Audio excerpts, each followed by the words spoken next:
Yeah, I've been going through a lot lately. It's been good in a way. I can see things, the threat response cycle, more clearly, and it's just been intense because I think I've been in a pretty intense threat response cycle since I was a kid. So it's like all I've ever known. And yeah, it's just scary and kind of, overwhelming. But I'm getting some clarity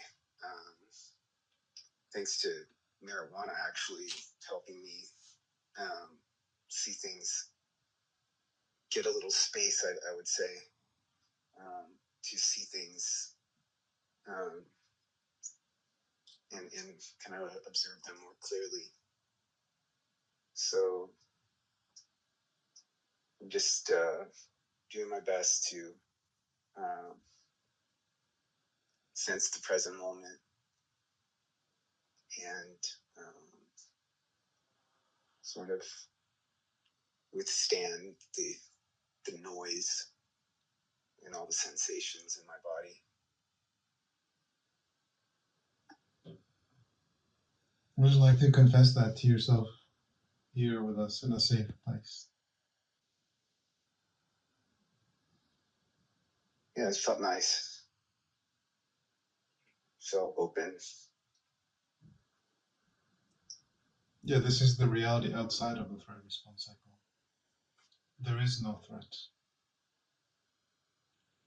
The threats that we experience, they're not unreal, but they're imaginary.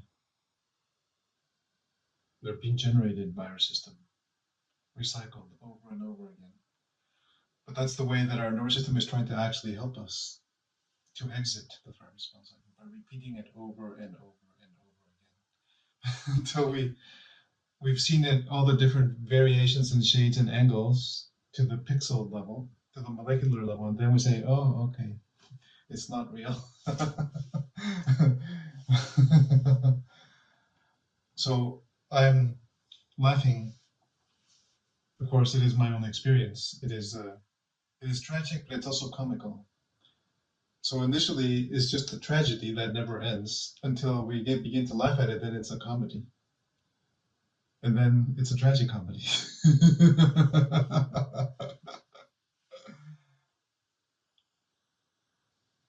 You see, when we can engage with humor about our experience, whatever it is that helps us, basically it's to overcome the fear of seeing how things are.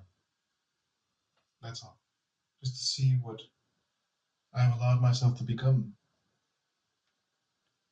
To see what my inner majesty has been reduced to. A thing. A response, a reaction. A darkness. When we can get enough of a distance, like you say, a perspective.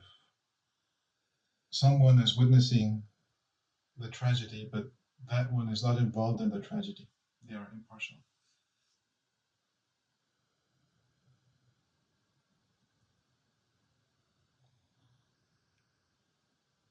What do you discover as we continue to speak about it? Yes, I noticed first the majesty that I have, that I am. I never had even a clue, and so I find that it's the threat response cycle kind of resists that as well because it's never known that to be true. So it's just a very hard reality to sort of encounter. And but yes, when I have glimpses of awareness, it feels so relieving that it's the only medicine. Yes. The only real medicine. The only real sustainable medicine is consciousness of our true nature. Here we use these terms. The threat response cycle is not a bad thing. It is necessary, but it becomes maladaptive, and then we form our shadow self around it. Our identity is like particles that gravitate towards the threat response cycle. These particles, our identity, our consciousness, our majesty, actually. See, they're all the same. There isn't one here and then one there that's separate. They're all the same. And one, it is motivated by fear and threat, and the other one is motivated by beingness, which is already wonderful. There's nowhere to go, nothing to do. There you are. There you are. Oh. So when we begin to uncover this for ourselves, then we use those means to uncover what's going on, as perhaps you are. And then we have a perspective. We can begin to. It's when the real work could possibly begin. And then to realize that it's not I who has the bad situation; it's the person that I have become, which is through no fault of anyone. It's just how it happened. And now I'm gravitating towards this darkness in myself, self-perpetuating. So first we become aware of that. It's a sort of awakening. But the real awakening, the real work only happens after the true awakening, where we actually become who we really are. We have to become who we are, paradoxically as it sounds. We have to become who we already are. Our inner majesty, our inner God, our inner deity, which is connected to everything, we are ignorant of it. We are afraid of it. And this one that you referred to, the fear-based approach to living, it can never know our inner majesty, ever, because it's the shadow. It's like you have a beautiful golden sphere that is yourself radiating inside and out, and there's a light and it casts a shadow. And our awareness goes with the shadow. We become the shadow. We no longer see the sphere. The sphere cannot see the shadow, you see. It's a result of the projection of light, the light that is cast by our being. But we live there. We identify with this. I feel like the pain is definitely an overwhelming experience for me. One that I struggle to kind of see through. It is the pain that me generates for itself to feed itself. It lives from pain. The pain is actually an energy that it receives, and it makes it real. And it regurgitates the pain back into itself over and over again, and it creates itself more and more and more. Yes, I am the reality. This is the very essence of the shadow self. The darkness, the pain, the constriction. These are not metaphysical experiences. I mean, they can appear to be, but they can easily be rendered into language that makes sense, that we can logically deduce to be correct. It's a result of a nervous system process. High activation, high energy, high metabolic activation, sympathetic activation. But that sympathetic activation has no outlet in the behavior, a motor expression, a facial expression, a breathing, relaxation. It does not express itself. The energy is so high and so threatening that our system enters a dorsal form of energy conservation, which is destined for death states when the person is about to die. Then our nervous system automatically has been made to switch into that state where action already is impossible. Okay, there's nothing to do, I will die.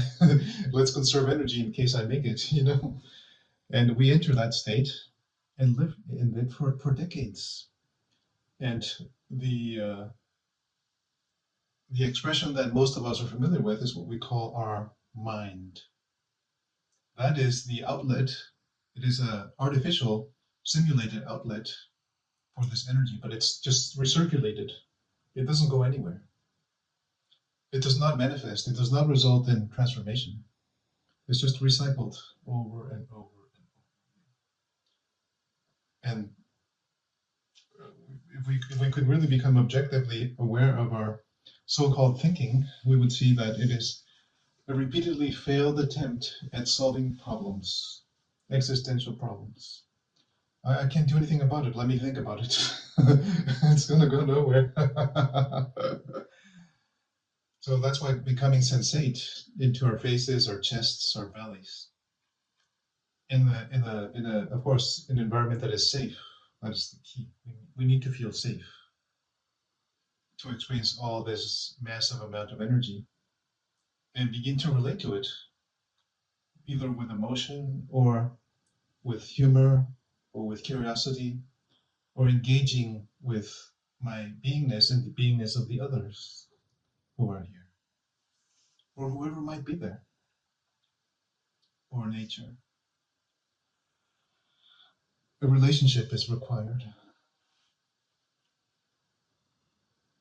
And this is the medicine we have actually to experience the terrible pain and suffering that is present in us.